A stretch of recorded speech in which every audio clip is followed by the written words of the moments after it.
Now, carnitine is a non-essential nutrient. You can see here it's a conditionally essential nutrient, especially for premature babies, elderly, and people with diabetes. What does that mean to be conditionally essential? It means under certain situations or conditions, your body cannot produce enough of it, and so you have to eat more of it or supplement with more of it. So an essential nutrient being something your body cannot produce and you have to eat it. A conditionally essential nutrient being something that your body can produce, but under certain conditions needs more than what you're capable of eating. So hence the term conditionally essential. So we can make carnitine. Our bodies know how to make it. We'll talk about how that happens in just a minute.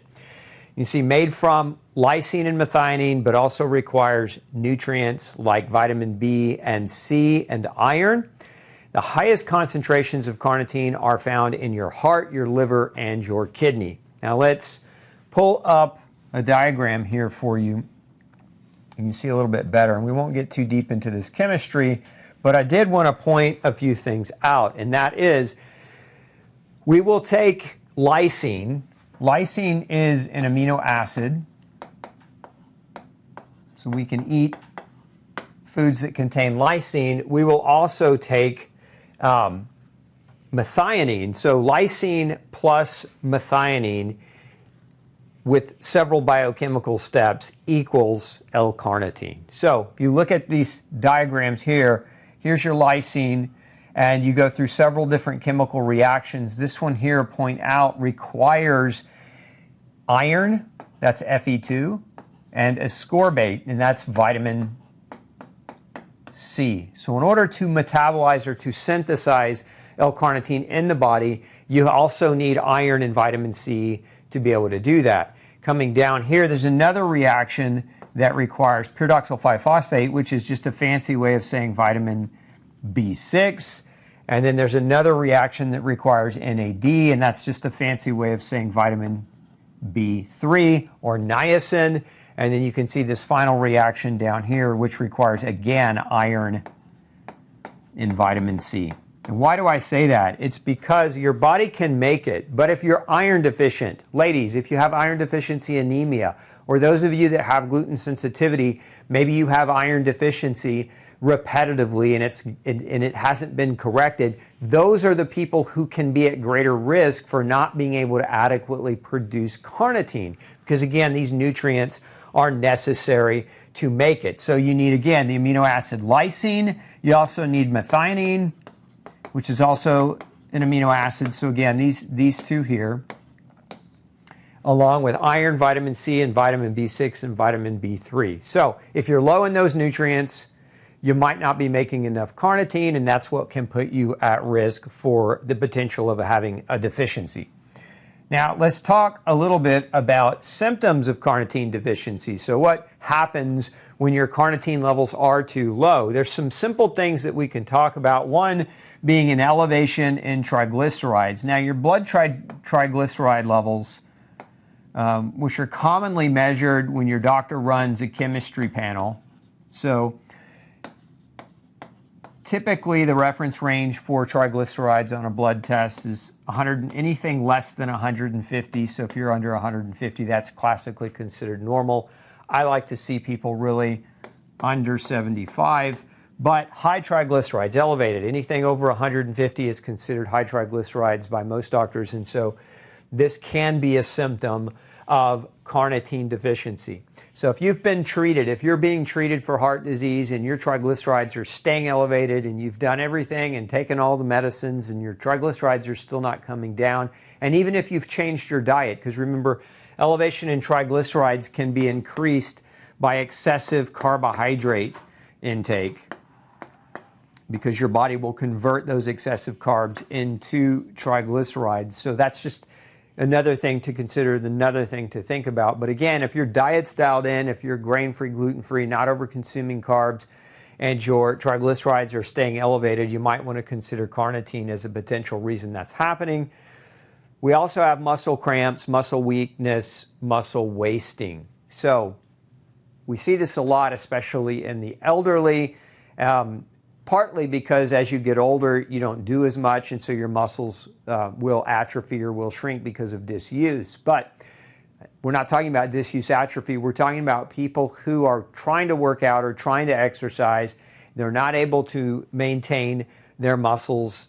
They have repetitive cramping that can go on, and they have weakness. So if you are working out and you've been physically fit and you find yourself in this situation where your muscles are shrinking, even despite your best efforts at exercise, where you're dealing with a lot of cramps, you might want to consider carnitine as a potential possibility. We also know that fatigue. Carnitine, one of its main roles biochemically in the body is it helps, it's basically a taxi cab for fat. So your body will take what are called long-chain fatty acids. So when you eat foods that contain long-chain fatty acids, carnitine will bind onto those long-chain fatty acids, and it will carry it into your cell's mitochondria. The mitochondria is that area of the cell that makes the energy. And so inside of that mitochondria, now you can take those long-chain fatty acids and you can convert them into ATP. There's a process called beta oxidation, and that's how we make ATP. Now, why do we go through all that? We go through all that to say that ATP deficiency can lead to fatigue, right? ATP is energy. It's what your body uses as energy. And so not having adequate carnitine reduces your muscles and your other cells' ability to turn fat into energy. Now, fat is the most energy-rich substrate that we have. It provides 9 calories per gram versus, say, a carbohydrate, which provides 4 calories per gram. So fat's very energy rich, and the process of making energy from fat is very efficient, but that process requires carnitine, and if you don't have enough of it, it's going to be hindered. We also know that carnitine deficiency can create impaired blood sugar. So if you have high glucose, again, on a blood test, you go to your doctor's office, the general range, depending on the lab, and well, nowadays it's 60 to about 115, which I don't agree with. They keep increasing the reference range, but really good, healthy blood glucose levels between 60 and 90. So anything above 90 repetitively, if your blood glucose keeps coming back, and this is fasting, by the way, not you can eat and it'll go higher than this. And if you go to your doctors to get your blood drawn and you've already eaten that day, it'll skew these results. So when you're measuring fasting blood glucose and you're trying to get an accurate read, it's always best to do that test when you're in a fasted state. Same thing with your triglycerides, by the way. You want to take that level in a fasted state, but 60 to 90 would be considered a good range. If you're above that 90, now we're talking about potentially high glucose. Now, what's happened over the years is people have gotten more obese and more diabetic. This reference range has expanded. They keep expanding that upper range. But if you go back just 20 years ago when I first started practice, 90 was actually the upper end. Today they've changed it, and again, I just don't agree with it. So impaired blood glucose, your blood sugar's too high. Carnitine deficiency can contribute to that. We also know carnitine deficiency can contribute to congestive heart failure, and one of the reasons why is your heart uses a ton of fat for energy, these long-chain fatty acids. Your heart uses those. Remember, the heart is one of the muscles in your body that never rests. It is always on, and it requires a lot of energy to keep your blood pumping. So your heart not making enough energy, the muscle over time will weaken and you'll develop congestion or congestive heart failure. We also know neuropathy can be a consequence. Now, the neuropathy, little star here, because it's suspected in humans, but most of the research on neuropathy and carnitine has been performed in animals. It's just a matter of time, in my opinion. I've seen this clinically a lot where people have neuropathy and carnitine deficiency. We supplement their carnitine, and the neuropathy improves dramatically. So I've seen this anecdotally in a lot of clinical case studies. But the human research on this is not yet up to speed. But the animal research is, and we know that in cases, especially where rats are being researched and studied, when they have sciatic neuropathy, that carnitine supplementation actually can improve that.